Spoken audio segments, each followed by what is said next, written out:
and thank you for standing by. My name is Regina, and I will be your conference operator today. At this time, I would like to welcome everyone to the Veeva Systems Fiscal 2024 Fourth Quarter and Full Year Results Conference Call. All lines have been placed on mute to prevent any background noise. After the speaker's remarks, there will be a question-and-answer session. If you'd like to ask a question during this time, simply press star, then the number 1 on your telephone keypad.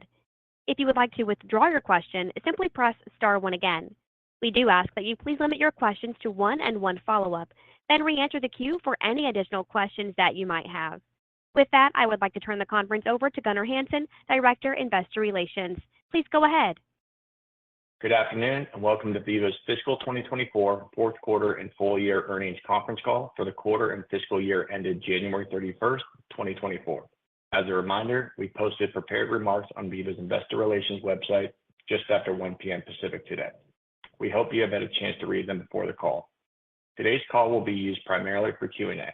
With me today for Q&A are Peter Gassner, our Chief Executive Officer, Paul Shawah, EVP Commercial Strategy, and Brent Bowman, our Chief Financial Officer. During this call, we may make forward-looking statements regarding trends, our strategies, and the anticipated performance of the business, including guidance regarding future financial results. These forward-looking statements will be based on our current views and expectations and are subject to various risks and uncertainties. Our actual results may differ materially. Please refer to the risks listed in our earnings release and the risk factors included in our most recent filing on Form 10-Q. Forward-looking statements made during the call are being made as of today, February 29, 2024, based on the facts available to us today. If this call is replayed or viewed after today, the information presented during the call may not contain current or accurate information. Veeva disclaims any obligation to update or revise any forward-looking statements. We may discuss our guidance on today's call, but we will not provide any further guidance or updates on our performance during the quarter unless we do so in public forum. On the call, we may also discuss certain non-GAAP metrics that we believe aid in the understanding of our financial results. A reconciliation to comparable GAAP metrics can be found in today's earnings release and in the supplemental investor presentation, both of which are available on our website. With that, thank you for joining us, and I'll turn the call over to Peter. Thank you, Gunnar, and welcome everyone to the call. It was a great quarter and year of execution for Veeva, with strength across the business and results above our guidance. Total revenue in the quarter was $631 million, with non-GAAP operating income of $239 million. For the year, total revenue was $2.4 billion, and non-GAAP operating income was $843 million. This past year was important in many ways for Veeva and the industry, and I'm proud of all the team accomplished. We delivered the Veeva Compass Suite, giving the industry a better alternative to legacy data. We established the clinical platform and progressed on our new commercial cloud. It was a milestone year that I think we'll look back on as one of the most significant. We'll now open up the call to your questions. At this time, I'd like to remind everyone to ask a question, press star 1 on your telephone keypad. Our first question will come from the line of Joe Vruwink with Baird. Please go ahead. Great. Hi, everyone. Thanks for taking my questions. I wanted to ask about the services outlook and how it's changed from your preliminary views. The shareholder letter mentions investments related to Vault CRM at large customers.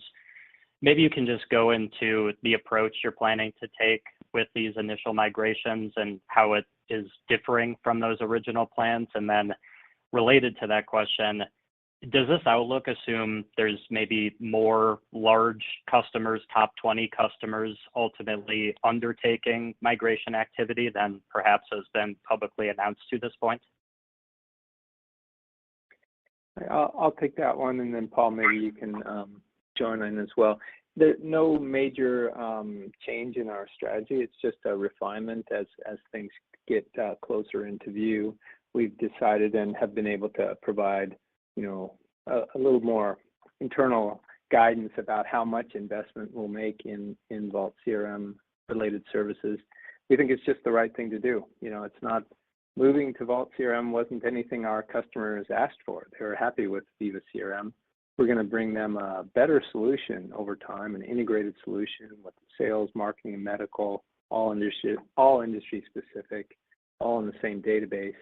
But it wasn't anything really that they were asking for or budgeting for. So we really want to do the right thing by those customers, because remember, Vault CRM is that's just one of the things that we have with those customers. We have big customer relationships, and Vault CRM is just one of the things. So we want to help them through that. So no real change. And Paul, in terms of progress with top 20 type CRM customers, maybe you can give an update. Yeah, Joe, thanks for the question. You know, we're progressing well with our top 20 customers, really all of our customers. Pleased to announce that you heard us announce 2 top 20 global commitments. We announced that last quarter. I'm pleased to announce a third, moving their existing Veeva CRM footprint. They're committing to move all of that over to Vault CRM. So now this is 3 top 20 pharmas. So that's just another example of the kinds of progress that we're making. We're also in deep conversation with all of the rest of top 20 and many other customers. And the conversations are progressing well, given the innovation that Peter's talked about. We're doing something fundamentally different, integrating sales and marketing and medical in a very tight and unique way. So I'm optimistic you'll hear more. You'll hear more about top 20s over time committing to Vault CRM. Okay, that's great color, and congratulations on the new win. At the segment level, maybe it looks like the commercial business is set to accelerate based on the outlook. R&D decelerating. I suppose I wanted to focus on R&D because there's quite a lot of traction just in terms of what is being awarded at the moment. I think there were 2 new enterprise EDC wins with top 20 this quarter, for example.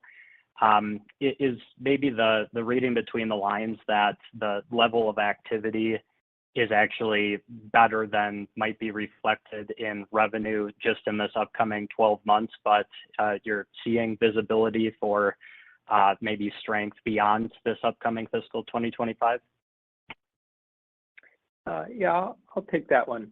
So if if we step back just for a high level and how the business breaks down, overall the TAM is about $20 billion, right? So it's a big TAM, and we're less than 15% penetrated. So we got a long way to go. That's important to remember that. It's a long-term thing, that this is going to be a growing and profitable business for many years. And then the other thing is it's quite durable, because these products are critical products and they're complex products. They're not, things like email or something like that. And then we have a lot of products that fit together. So with that context, I think it's relevant to look at the different parts. And you can really break it down into 3 parts from sort of a revenue perspective. The development cloud, the R&D area, that's the biggest one. It's about 50% of our revenue right now. And it's about 65% of our overall opportunity. And it's growing, roughly 20% or so. And that will really grow well into the foreseeable future. And because we have a lot of new products, we have a clear competitive advantage there. And these are mission critical systems. Now, what you mentioned, Joe, is, customers don't rush in these areas. These are critical systems. They don't rush. And these are some long-term programs. So, for example, a couple of these wins that we had, they will roll out and they will get to full revenue 4 and 5 years from now. So yes, the fiscal impact comes much later. One thing important to remember, about 10 years ago, when we were going public, Development Cloud, that was quite a bit less than 5% of our revenue. And now it's over 40% and still growing in the 20%. So that's Development Cloud. And then you've got the other areas like our CRM and the add-ons. We kind of call that the CRM suite. And in that area, the revenue is stable. It's not really growing because of 2 things. One, we have really high market share and happy customers on our core CRM, our Veeva CRM, and some of the add-ons. And then we need to migrate those customers to Vault CRM before we can sell the new add-on products like marketing automation and service center. So that's kind of a stable 25%. And then the other 25% roughly is a mix of other things in commercial. And if we call that other commercial, This is some stable things like commercial content and Crossix, where we are the market leaders, but we continue to grow at a moderate and steady pace. And customer success is really high with those products. And then newer products like Link and Compass. And these are small now, but they're growing rapidly on a percentage basis, and they have high potential if we can execute well. Now we have to remain seen if we can execute well. So overall, this other commercial area that I talked about, that's growing roughly 15% or so now, and that can continue to grow into the foreseeable future as well. So, I thought it was good to just give that background on how to look at the business overall. No, that's a lot of good detail. Thank you very much. I'll leave it there. Thank you. Your next question comes from the line of Saket Kalia with Barclays. Please go ahead. Okay, great. Hey, guys. Thanks for taking my questions here. Brent, maybe I'll start with you. Maybe just congrats on those two additional EDC wins. The question is, can you maybe talk about how billings ramps are sort of contributing to next year's billings? Right? You've had great success in the EDC market. Is there a way to think about sort of next year's billings growth, with or without the benefits of those ramps? Does that make sense? Yeah, I understand. Yeah, thanks, Saket. So, we're real pleased at how we exited fiscal year 24, exceeding our billings guide, so executing well there. And if you think about, the EDC wins by way of example, we're still pretty early days, as Peter said, so 5 of those top 8 wins have been in the last 12 months. So we're still early in that ramping phase. So they're contributing more in fiscal year 25 than they did in fiscal year 24. And those 8 will continue to contribute more as we look out forward. Got it. That's helpful. Peter, maybe for my follow-up for you, it's a little bit of a higher level question. Can you just give us an update on how you're feeling about the health of your end markets? I mean, it seems like things are just relatively stable compared to last quarter, which is great to hear. But since you spend just so much time with customers, how do you think customers are thinking about investing in technology here in 2024 versus what was a tougher 2023? Yeah, I think there's a little more optimism. The science is going well, and we've had this disruption of conflicts and interest rates for a while now, and people are getting kind of used to it. So there's a little more optimism. Of course, things could change. I think that'll translate into, a bit more projects that get thought about this year, especially towards the end of the year. But a lot of that time, those things get kicked off in the following year. So a lot of our projects, you just don't wake up one day and say, hey, let me redo my drug safety system. No, it's, these are big projects. There's some change management and there's some thought into it. But overall, I like the feeling that I feel from the industry right now. Very helpful. Thanks, guys. Thanks. Your next question comes from the line of Ken Wong with Oppenheimer. Please go ahead. Fantastic. This first question for you, Brent. As I think about the outlook, you have solid teens growth on subscription and billing. Yet I couldn't help but notice you mentioned, being a little more prudent with the outlook, which I think is language you guys haven't used in the past. So I guess we'd love to get a sense if, as we think about the guide, are you baking in additional cushion? Is it just kind of thinking about when the progression of kind of the demand might come back through the year? Would love any additional color you can give on just how you're thinking about the makeup of guidance. Yeah, Ken. Overall, philosophically, there's no change to how we approach guidance. There's obviously a number of variables in play, whether it's the macro, and the impact and how that's, impacting our service or our subs business. On billings, you have things like, duration and frequency. So we kind of take a step back and look at all those variables, and we think we've taken a prudent approach holistically, given the variables at hand. So not a fundamental change in how we guide. Got it. Okay, really appreciate that color.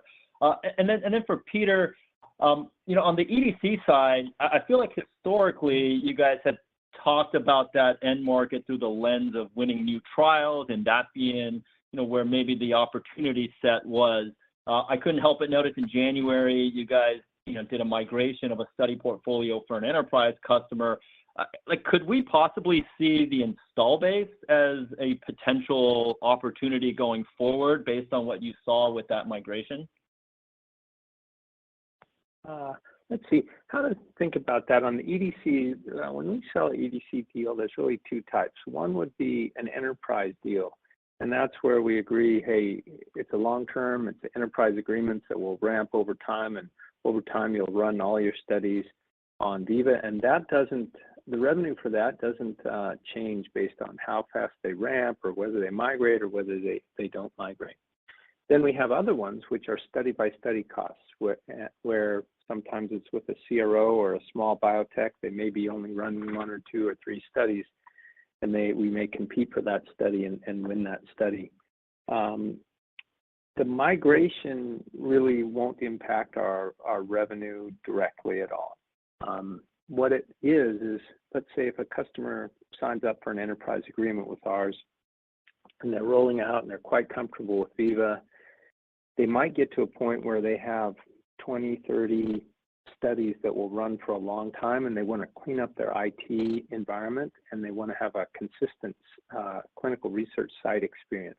So they use our migration tools to clean that up, rather than having some straggling studies on a legacy technology for, honestly, what could be 3, 4, 5 years, and that gets brittle.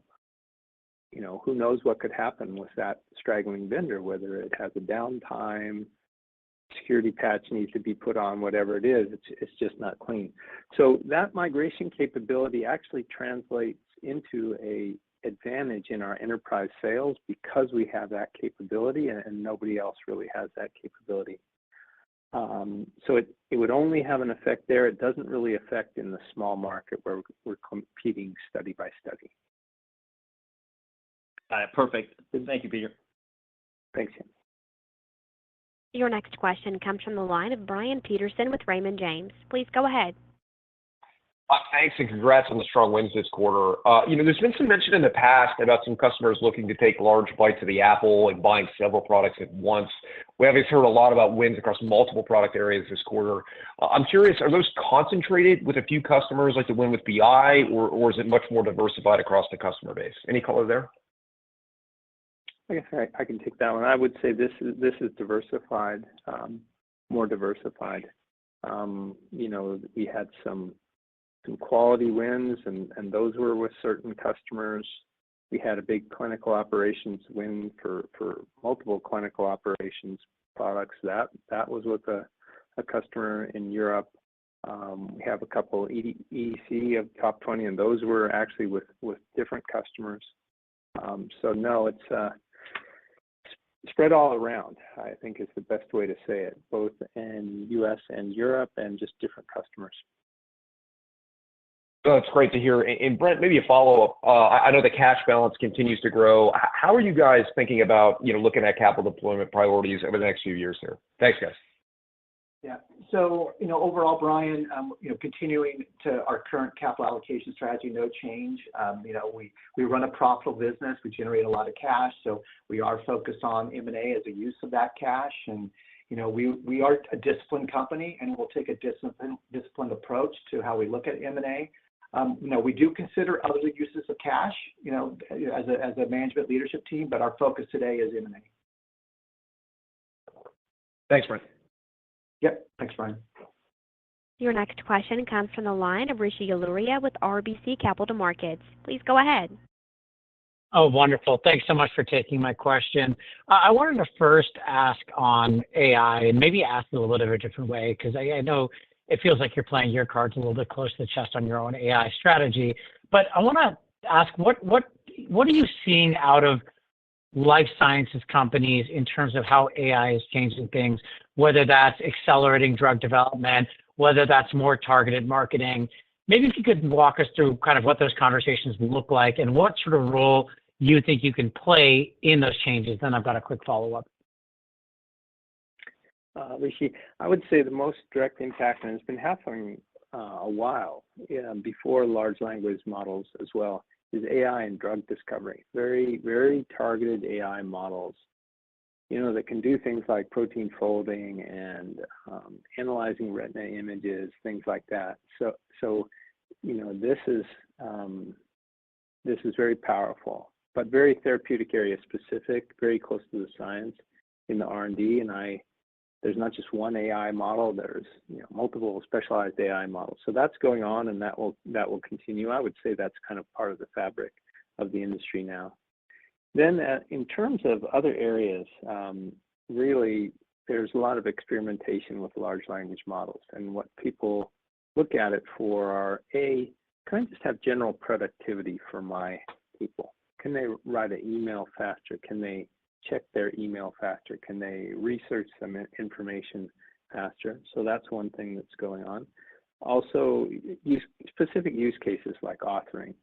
Can I author a protocol faster? Can I author a regulatory document faster? Now, faster is one thing, but also has to be very accurate. So I would say there's experimentation on that. There's not yet broad production use on that, and certainly some of these critical things, there has to be a lot of quality control on it. So those are probably the two biggest use cases, or really three: research, general productivity, and authoring. And then as far as our role, we've been doing some really heavy work over the last 2 years on something in our Vault platform that's called the Direct Data API, and that's a pretty revolutionary way of making the data come out of Vault in a consistent, transactionally consistent manner, much, much faster, roughly 100 times faster than it happens now. That's going to be critical for all kinds of AI applications on the top, which we may develop, which our customers may develop. And we're also utilizing that from some really fast system-to-system transfer between our different Vault families. So that's been the biggest thing that we've done. We haven't really invested heavily in large language models. So far, we just don't see quite the application in our application areas. Not to say that wouldn't change in the future. I guess I would say we're in a pretty good position because AI really, the durable thing about AI is the data sources, the data sources. The AI models will come on top, and that'll be largely a tech commodity, but the control and the access to the data sources, that's pretty important, and that's kind of where Veeva plays. Yep, got it. Okay, that's really helpful. And then you had your first full Vault Clinical Ops Suite customer in the in the quarter. Can you maybe talk about the uplift from eTMF to adopting the full suite, what that looks like, and what you can do to maybe accelerate more of those types of wins? Thanks. Yeah. Now that's the specifics of that customer. Of course, I won't go into the exact specifics here, but I can quickly, give you my thoughts on it. I would say there that customer had eTMF, and that's one of our larger applications, and it has had for a number of years, fully deployed that one.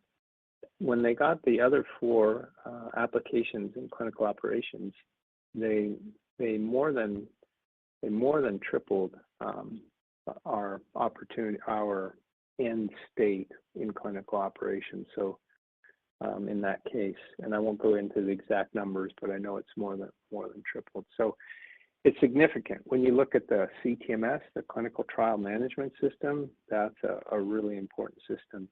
Study training, a really important system for training thousands of research sites around the world and maintaining compliance and doing that in a friendly way. The payments processing, that's another thing that's key. The processing the payments out to the clinical research sites. And then our product called Site Connect, which is about automating the information flow from the sites to the from the sites to the pharma company during the startup, during the conduct of the study, and also critically at the end of the study, things that are called end of study media that have to get out to the site. And we're doing that in an automated way. So there's a ton of value there that more than triples our value of eTMF. All right, wonderful. Thank you. And I would say last comment, that customer, it won't always be like that, where a customer says, hey, we just really want to modernize clinical operations, and we're looking to this partner to do it, and we're going to do it in a holistic way over a number of years across a number of products. What's more common is there's a need in a certain area. Study training, the study training group has a need, hey, let's use Veeva. Or the payments group has a need, hey, let's use Veeva. That's still the more common use case. Our next question will come from the line of Stan Berenshteyn with Wells Fargo Securities. Please go ahead. Hi, thanks for taking my questions. So you rolled out Compass Prescriber, Compass National. I realize it's still early, but can you share any anecdotes about customer reception, customer demand on those products? Yeah, it's very early. It's a good question, especially, well, Compass Patient, but especially Prescriber and National. These are quite innovative products, so it's going to take a while for customers to understand and adopt these. It's almost like going from from client server to cloud. It's sort of, whoa, it's a different way of doing things. So the reaction from the customers has first been, for some, they're busy and they're not interested. For some, they're like, oh, I want to look into this. And then when they look into this, like, oh, wow, this is really different. They have to absorb that a little bit. This is really different. And then for some early adopters, they have jumped on like, wow, I can target physicians that I've never been able to target before. I can see data on my competitors' products that are administered in a medical setting, not a retail product. I can see that down to the zip code level and the HCP level, and I can see things like unattributed scripts where the doctor is not specified, but they can see the health system. These are things that were just not possible before. So, and for a long time not possible, for really 20 years here. So now it's the process of, whoa, that data is available. What should I do with that data? How can I optimize? So it's going to take some time, and it's for early adopters, which will generally come in innovative companies coming to market. They don't have any existing infrastructure, and they're innovative type people, and hey, let's just go for that. And then what we've had is some brands in large companies that are small brands, pre-commercial brands, and they're thinking, wow, they have some freedom and latitude to go off and do what they do, and they're getting this new data set, and okay, we'll go for that. Where the hardest ones, and what just takes time, the big established brands, right? Because they have emotion, and it's going, and it's working, very reticent to disrupt that. Because they have a limited patent life of these products, and they don't want to be risky in there. So that's a little bit of color of what we're seeing. That's very interesting. I appreciate that. Maybe as a follow-up, just sticking with the marketing theme here, you called out strength in cross-sex. It seems it's pretty broad-based based on the prepared remarks. Is it just overall market growth, or are you actually taking share as well here? I believe we're taking share, yeah. What's happened is we've just continued a track record of customer success, just sort of grinded out. All the customers are successful with Crossix. Our data network for what we're doing there is the largest and most applicable. So I think during some boom times, there was a little more experimentation with other areas. Some people got their fingers burned a little bit, and I think that, we haven't burned anybody's fingers. So customer success leads the way. I think that's the main thing. Great. Thanks so much. Your next question comes from the line of Brent Bracelin with Piper Sandler. Please go ahead. Thank you. Good afternoon. I was hoping to go back to the demand environment with a specific lens towards the SMB segment and then the top 50 enterprise segment. Can you maybe just contrast what you're seeing in SMB? Are there any green shoots there or not? And then also compare that with the enterprise top 50 segments, what you're seeing there relative to this year versus last year. Thanks. Well, I'll take that one. This is Peter.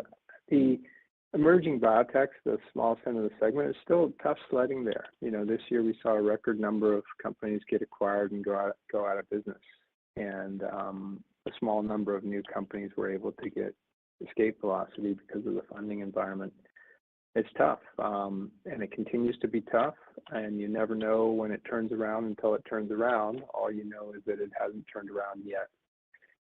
Then in the top 50, I would say the feeling is just kind of a bit resigned that, hey, we're in for this. There's some global conflicts, there's inflation, there's the IRA act, but that hasn't hurt us too bad yet. So we just keep going.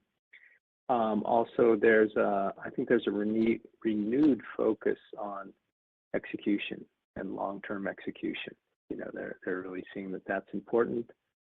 I think there's some excitement about the science as well. Like, for example, we have some really big brands now in the obesity area. That's something that didn't exist 3-4 years ago. And so that's renewing people's optimism, like, wow, the science will lead the way. So it's really different in the top 50 versus the emerging biotechs. Helpful color there. And then my follow-up is back to M&A. And the question here is, fiscal 2025 is going to be a very important year in that cash flow could exceed $1 billion for the first time. You have $4 billion in cash. Just thinking through the philosophy on M&A, historically it's been around small technology tuck-ins. You're a much bigger business. You got a lot more cash flow generating coming in every year. Would you ever think about a maybe larger bolt-on acquisition to go after a new area? Just thinking through M&A a little differently, given the size of the business today and the outsized cash generation you're generating now as well. Yeah, I can talk through the general philosophy of M&A. I think it's no secret. I can just give you the formula. First of all, it has to make some business sense with the market. It has to be a market that we're interested to go in. Either it's complementary or it's somewhat adjacent to what we're doing. So that would be number one. It has to have a cultural fit with the company that you're considering acquiring, because otherwise it just absolutely will not work. And 80% of acquisitions fail, but at Veeva we've had all of our acquisitions succeed. So it's this discipline. The cultural fit is a real thing, and it's an indicator of many things. Not that our culture is the best culture or whatever, but a company that doesn't fit with our culture, it will not be a successful, acquisition. Third, you need to have a very clear product and organizational structure plan that's been thought out ahead of time so that you could announce it to both teams on the day you would acquire them. If that doesn't happen, it's an indicator that you don't have enough bench strength to operate this thing, and therefore you'll lose it in the integration, or the business strategy isn't actually clear because you can't say it to people. So in that, I think those are the parameters. So I don't think we would be limited by size. If we saw something that was right, that fit those parameters, and that would cost us $3 billion, well, then we would go for that. But the other thing you need too is you need a willing seller. And so it's timing is it. And that's why, 80% of acquisitions fail is because people rush in and they buy things that don't fit these parameters. We're just not going to do that. I would rather return money to shareholders than waste it on a failed acquisition. Makes sense. Helpful color. Thank you. Thanks. Your next question comes from the line of Jack Wallace with Guggenheim Securities. Please go ahead. Hey, thanks for taking my questions. Just wanted to go back to the guide, and it seems like there's been a lot of good momentum coming into the year. We've got some price increases, we've got some ramping deals. Sounds like the pipeline is healthy of willing buyers. The timing's maybe a little bit of a question mark. I don't want to belabor the term prudent here, but it does feel like there's more sources of potential upside and a higher floor of, whether it's billings or subscription revenue that you kind of knew you had coming into the year, and that it's just a matter of you grinding out a handful of strategic wins in order to either get to the high end or get above the guidance ranges. Am I thinking about that correctly? Yeah, so what I would say is, I wouldn't interpret the choice of words of prudent as there's this incremental level of conservatism that's baked into the guide. So I guess I would start there. We've considered all the factors that we've talked about on the call today, and we've considered those, and we think we have a guide that's reflective of the best calls of the numbers like we have historically. So I would think of it that way. There's a number of items to contemplate in, like the services portion of the business, which can be a little bit lumpy at that business. But overall, we feel really good and have conviction on the numbers we provided. That's helpful. And then just from the 1Q guide, was there any lingering impact from rep reductions that we've heard about over the last couple of years, just impacting 1Q? And then just on the, I think a third one here, the services, it just seems like you're taking a more aggressive approach there. I'm just wondering how much kind of automation potentially is at play to help improve the CRM migrations. Thank you. I can take the first portion of that on your question around rep reductions. There's the digital portion of those rep reductions that's largely behind us. So I wouldn't think of that as an incremental headwind as you look at fiscal year 25. Got it. Thank you. Okay. Your next question comes from the line of Karl Keirstead with UBS. Please go ahead. Thank you, Brent. Could we talk about your decision to raise the operating income guidance for fiscal 25? To me, that's meaningful. A number of software companies seem to be going the other way, where against a backdrop of needing to lean into R&D, invest in AI, they're posting somewhat skinnier margin upside. But you've raised it to a pretty high, high 30s level. Can you talk about your calculus there? Yeah, happy to. So maybe just first taking a big step back. So, we provided a $1 billion plus guide about a year ago, which is a bit, not typical, and we wanted to provide some context around the TFC standardization. So now you fast forward 12 months, and from that, we've been executing well, right? We've been executing over the past year, and the 39% reflects that, and that reflects our operating model and the efficiency and effectiveness we get out of our operating model, and also the power and efficiency of the Vault platform. So it really comes down to that, where we're making the investments we see are necessary to drive customer success and growth. We're not shortchanging those, but overall, it's just about execution. And Brent, maybe as my follow-up, I'm sorry, are we going to say something? Yeah, I was just say this is Peter. As we scale, I think we're getting a little more efficient. We're getting more efficient in our processes, in our customer relationships, in our use of our Vault platform, and we're being diligent. We have this concept we call lean teams. We're not doing layoffs, but we want lean teams. We want the smallest teams possible with high performance people that can perform well together. So this kind of discipline, that's why our margins are increasing, and I think you'll see that from us, increasing margins over time. Got it. Okay, helpful. And then maybe as a follow-up, if we could just go back to the optimism comment. It sounds like both of you, Peter and Brent, are dissuading us from thinking that increased optimism would have any real impact on revenues and billings this year. I think we're hearing that message. But, if I could just press, why not? Why not, if your clients are getting a little more optimistic, could projects that might be stalled start to move forward, discretionary spend start to come back? Why not? Mm-hmm. I think most of these things that we deal with, we have very little discretionary spend other than in services, right? Because we deal with these critical systems and complex systems, and they have more thinking time, right? They have more thinking time. So I just don't think it's stuff that would impact this year.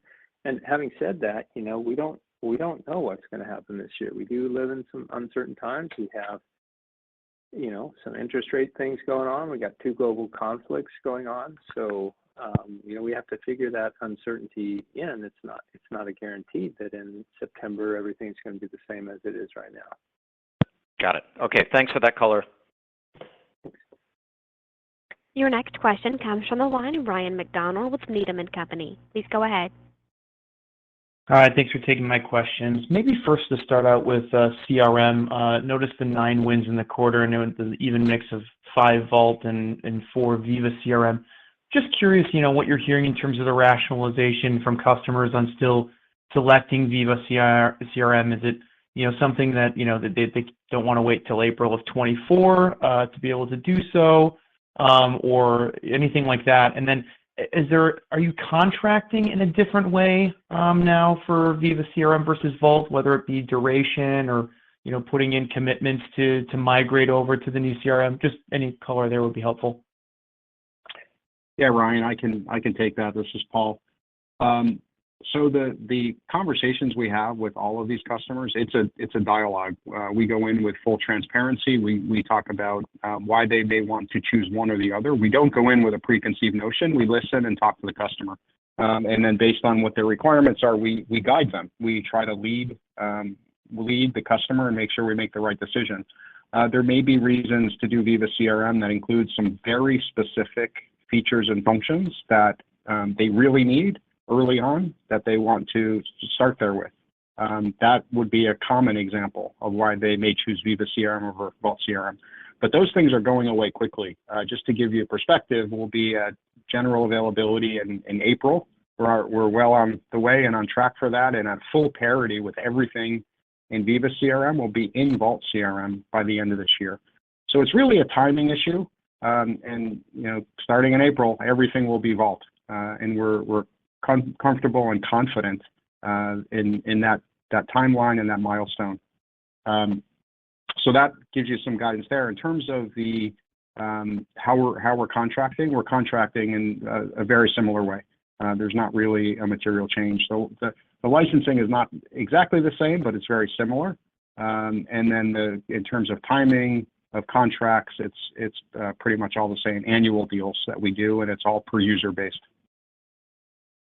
Super helpful. I appreciate that. Maybe in the follow-up on the data strategy, obviously early days, with the new prescriber and national data available now. But one thing we've seemed to have picked up from other vendors in the data space is that there's sort of this constant need for whether it be maintenance or additions to grow their data sets over time, to remain competitive. And maybe those are vendor-specific issues. But I'm curious now, that you've got prescriber and national rolled out, in addition to patient, how you're thinking about sort of that data expansion or acquisition strategy moving forward, whether that's organic or if you license it from other sources, or maybe M&A makes sense. Just curious how you're thinking about data expansion strategy moving forward. Mm-hmm. In terms of data acquisition, yeah, we make end data products that we sell to our customers, and of course we buy data inputs, call those data acquisitions. We have a pretty unique strategy as it relates to Compass, where we're really multi-sourcing. We're sourcing data from a lot of different sources, and we have really excellent industry-leading patient tokenization process that's kind of fundamentally different than the common one out there. So when we do this, we can multi-source from a lot of different places, bring it together, and avoid duplicates.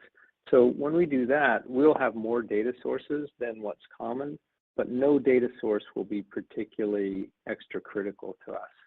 So when we see a good deal for a data source and a good set of terms, which means we can, we can contract it for a number of years, and we know what the cost is, and it's not that expensive, we'll do that. And if we see something that's not good, such as, hey, we don't have stability over multiple years, or the cost is too high than we want to pay, then we just won't purchase that. So you're not going to see anything dramatic from Veeva. There's no step function in costs or something like that. Very importantly for us, these data acquisitions, they power both our Crossix business and our Compass business. So that's very different, right? We're with one set of data purchases, we're able to power two good-sized businesses, and so that lowers our percentage data cost. Super helpful color. Thanks, Peter. Your next question comes from the line of David Windley with Jefferies. Please go ahead. Hi, good evening. Thanks for taking my question. Peter, does Annex 1 have any stimulative impact on your quality products, the need for your quality products? Does that regulation in Europe influence that at all?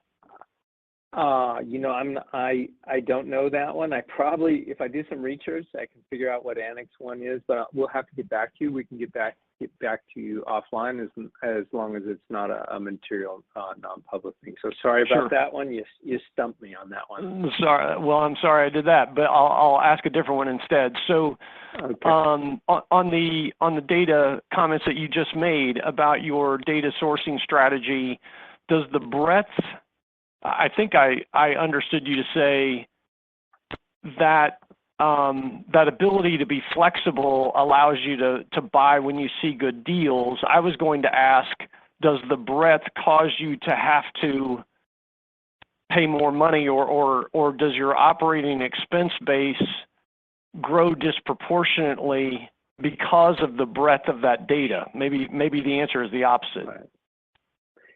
Right. I can only really comment on our strategy. I wouldn't really know exactly, as it compares to others. We believe we have a lower overall data cost because of this. That's what we believe. Now, the main reason we do this is for data quality. So if you're getting data from 3 different sources that they're somewhat overlapping, you have a better chance of getting data quality. And this is one of the reasons why we can project data for medical claims, which is, it might be something that's done at an infusion center. We can also project something for something that you pick up at Walgreens or CVS. Why? Well, because we're sourcing data from multiple points along the line. So the real benefit is more holistic view of the patient. We can project data for over 4,000 brands. And you can only do that. You can't do that if you're just projecting based on a few large retailers' data. You can't do that because, if you look at 20 years ago or 25 when these the legacy data products were started, or even when Veeva started in 2007, the biggest brand at the time was Lipitor, and you got Lipitor at the drugstore. Biggest brand now is Keytruda, and you don't just walk into the drugstore and get that. It doesn't work that way, or Humira, et cetera. So ours is a modern approach that I think is the only way really to do it well for today's complex therapies. And I do think it will have lower data cost over time. I do think that, but I don't have proof of that. Got it. And then a follow-up relatedly, and again, not to ask a stumper, but this Change Healthcare cyber hack situation where some data is being held hostage in a fairly significant healthcare data switch. Is that a situation that say in the future when your products are more mature that actually feeds to the way that you're collecting data and makes you more reliable than maybe some others might be? Yeah. Now, as it relates to Change, I am aware of that. Of course, not the very specific details of the attack. I am aware of how the attack was made, but I'm not aware of the, what's going on inside Change. And I'm not going to disclose whether we get data from them or not, but yes, it is a switch. Now, the good thing that happens here for the healthcare system, most of the pharmacies are operating on relatively modern software such that they can point their software to different switches, and there are standards that are in play. So that's a good thing that the healthcare system can recover. For us, again, without going into a lot of details, whichever way the data gets routed, there's a real good chance we're going to pick it up because we're picking it up in multiple places along the way. So I'm not, even if we were at scale in our business, it's certainly unfortunate what happened with Change, and I think it's terrible what's going on with these cyber attacks, but it wouldn't affect our Compass or Crossix business. Yeah, I appreciate you taking my questions. Great. Yeah. Thank you. Thank you. Our next question will come from the line of Craig Hettenbach with Morgan Stanley. Please go ahead. Thank you. Follow-up question for Brent on the margins. Nice to see the strong guidance in fiscal 25. Can you just touch on, there's some element of services OpEx coming down. Is this, do you think, a new run rate beyond 25, or is there any normalization when you think about margins after this year? Yeah, and I would say overall, the margin uplift we're seeing isn't really driven by services. I would say it's really a more broad thing. It's broadly how we're executing, and that's, how we leverage, again, our operating model, thinking about lean teams and really disciplined hiring broadly. So we feel good about how we've executed there, and that's basically what's informed our guide for the full fiscal year. I'm not going to talk, beyond fiscal year 25 at this point in time, but, we feel good about our ability to hit, those operating income and op margin targets. Got it. And then just a follow-up for Peter, just on the momentum you're seeing in EDC wins. Can you touch on what you think is resonating most with new customers, and then just key differentiating factors versus competitive offerings? Mm-hmm. Well, as we get into this middle part of the market, I think a required thing would be positive customer references, right? If our existing customers weren't, happy and productive, these current sales would not be happening, because it's very easy for them to reach out to their peers and get a very authentic, hey, you're using Veeva today, how are you feeling about that? So I would say our customer success is leading the way. And then in terms of capabilities, it's the agile study build, to be able to build a complex study that has multiple arms quicker and more reliably. That's a big benefit. I would say the sort of what I would say, no coding. A lot of the existing, at least a couple of the existing providers actually end up doing a lot of actual coding work when you build a study.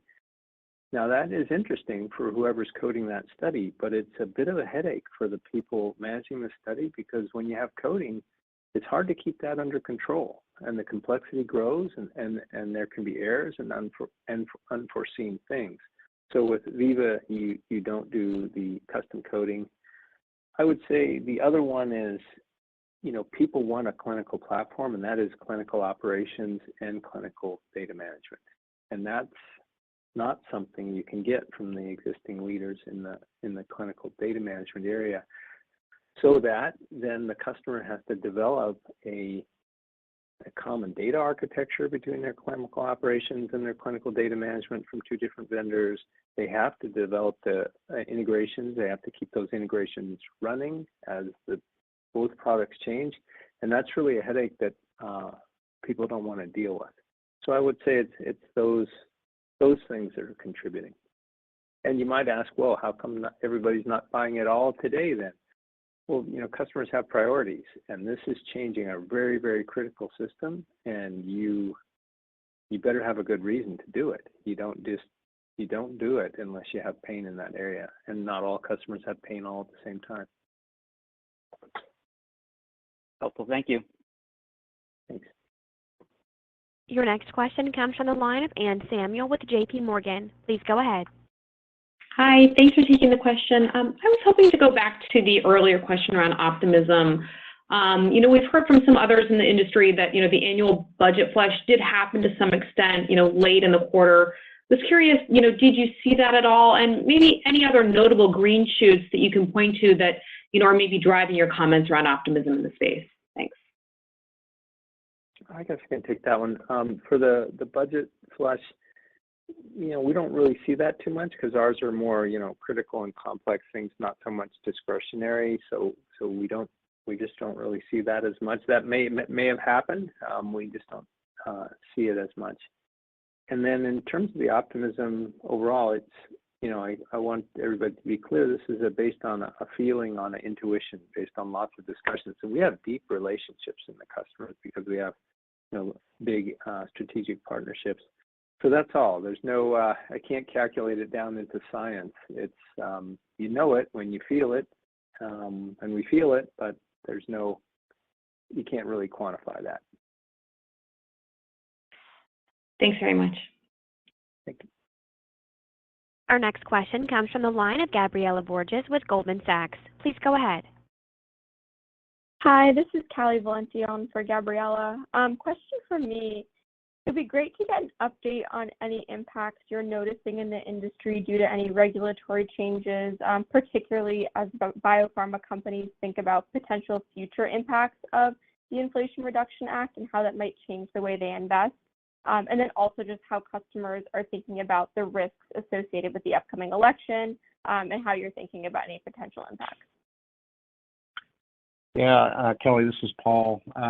So I guess the way to think about regulations, and particularly you brought up specifically the IRA, our customers are certainly thinking about it, and they're thinking about it first and foremost on the drug development side, because that's really the long cycle in terms of what that starts to impact. The decisions that they make today around which kinds of molecules they're going to invest in, small molecules, large molecules, which indications they're going to try to get approval for.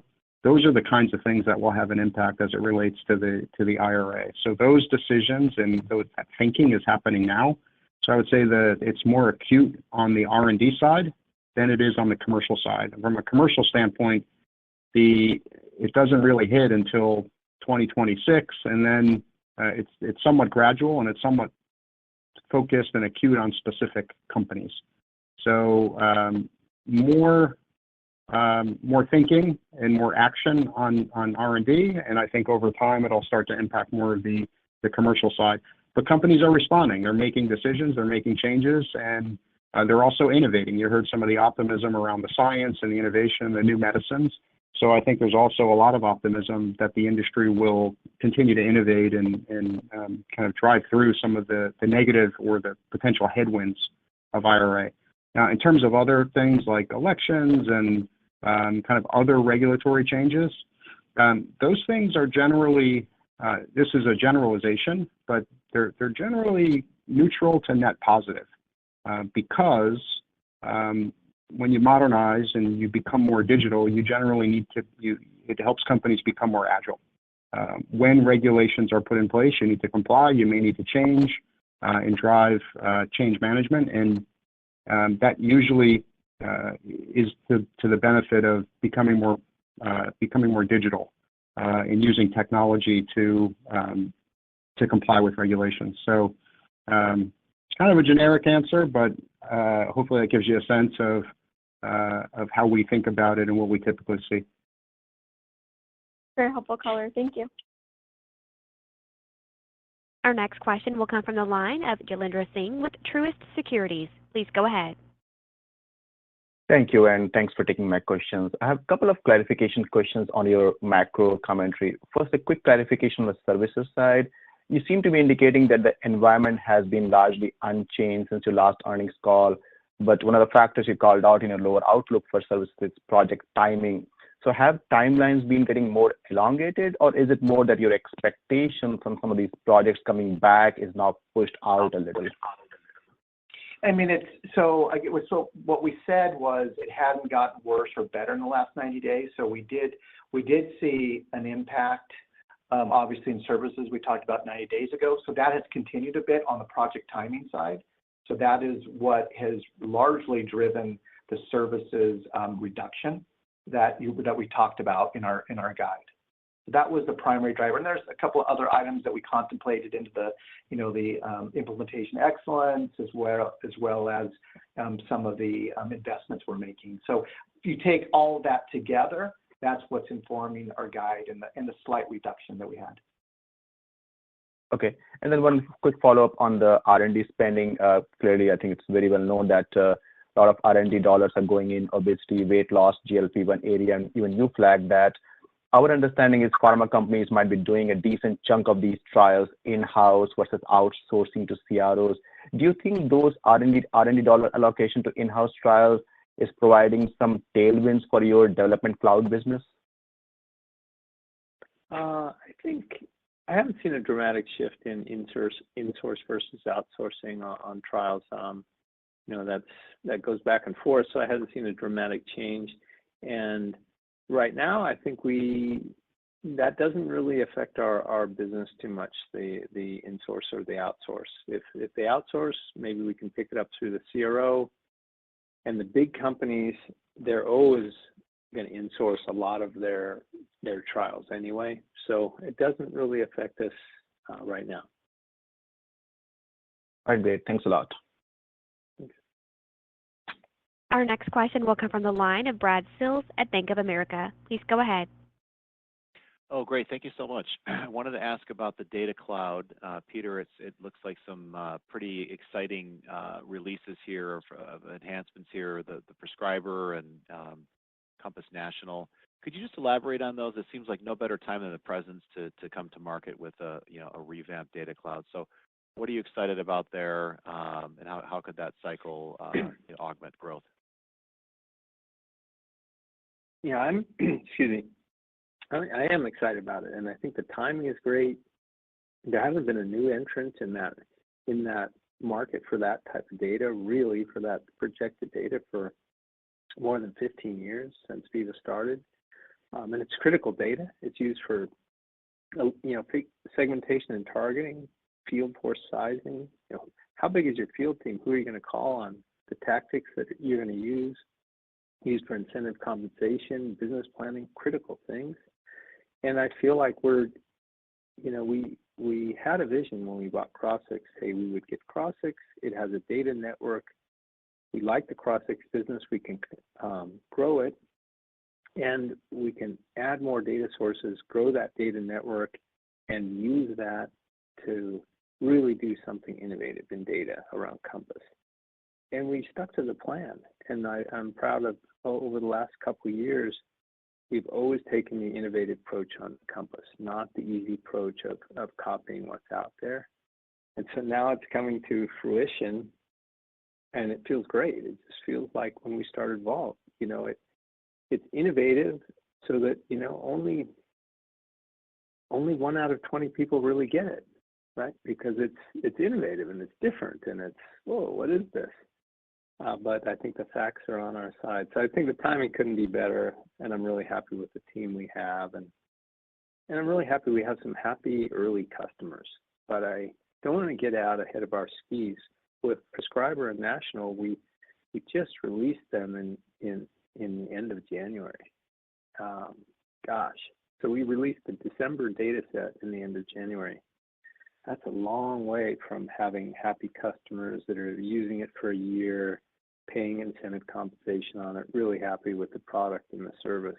But that's the hard work we got to do over the next year. But if we execute, I think the future is pretty bright. That's great, Peter. One more, if I may, please, on the commercial cloud. Understand that you're going through the transition here to the new platform. It sounds like while that's going on, that will weigh on the ability to cross-sell some of these newer solutions. Should we take that to mean once you're kind of through that transition, I guess a year and a half, 2 years from now, maybe that's optimistic, but at that point, you will have the opportunity to better cross-sell and upsell some of these newer solutions in the suite, and maybe we're due for a reacceleration at that point? Well, in terms of, we will have the, reacceleration. I don't want to make any, projections out that far, but certainly the ability to cross-sell will start opening up in the next, within 2 years or so. But that'll then gradually open up, right? Because, there'll still be customers using Veeva CRM in 2028, I think. Hopefully by 2029, and certainly by 2030, they'll be all migrated. So it's the correct way to think about it. This replatforming, you think about it, since we're in the life sciences industry, you could think about it as a strong medicine that Veeva has to take for the industry, right? To do this replatforming. It's not a positive to the revenue in the short term, but it's the right thing, and it will be a positive to the revenue in the long term. For example, this marketing automation that we're building, I think it's going to be extra, extra, extra innovative because it'll be life sciences specific. It'll be regionally aware, which is the way you do this stuff in Japan and Germany and the US is quite different in life sciences. And it'll be aware of the field, the sales team. So you could use our marketing automation to inform your sales team of marketing for sure, but let your sales team control some part of marketing, or you could use a campaign to control your sales team, because they're all operating on the same data, the same segments. So it's like having Marketo inside of Salesforce.com and industry specific. That's not been done before. So as you can tell, I'm excited about the future, and we'll be able to show some of these products at our customer summit in May, especially the call center one. The service center is really coming along. So I'm really happy about it. But yeah, we gotta take this medicine for 3 or 4 years, and it doesn't taste good right now. How about that? Understood, Peter. Well, thanks for the optimistic view on the longer term exiting that. Thank you. Our final question will come from the line of Charles Rhyee with TD Cowen. Please go ahead. Thanks for squeezing me in. Really just some follow-up questions maybe for Brent on just the guidance then. Obviously, op margins, you're guiding sort of 38% in the first quarter, full year, more like 39%. Any color you can give in terms of how we should think of cadence for margins through the course of the year? And then secondly, in the subscription revenue guidance, how much of that is already contracted at this point, and how much maybe do you need to win over the course of the year? Thank you. Yeah, what I would say on the, regarding the op income, op margin, we feel, again, we provided guidance for the full year in Q1. There's always can be a little bit of movements between quarters, but overall, we feel really good about how we're executing and the efficiency that we have. So I'm not going to provide any additional color on how Q2, Q3, and the slope of that curve, but just know that we're executing well and we feel good about those numbers. Then your secondary question, I'm sorry, I didn't write it down, was around subscription. In the subscription revenue guidance, how much of that is already contracted versus how much you maybe need to win through the course of the year? Yeah, what I would say is our visibility is at least equally as good, if not better than it was, in previous times. So, we have visibility, and part of that continues to get informed as we close more business and we have these ramping deals. So, visibility is at least as good as we've had in the past. Okay, I appreciate that. Thanks so much. Yep, thank you. I'll now hand the call back to Peter Gassner for any closing remarks. Hey, first off, thanks to everybody who asked these really thoughtful and insightful questions. Thanks for your interest in Veeva and your understanding of Veeva. The good questions help everybody have more clarity. I really appreciate that. And then I'd like to close by thanking our customers for their trust and partnership, and the Veeva team for all the work in the year, and that I believe will have a major impact on the industry and drive our growth for years to come. Thank you. Everyone, that will conclude our call for today. We thank you all for joining, and you may now disconnect.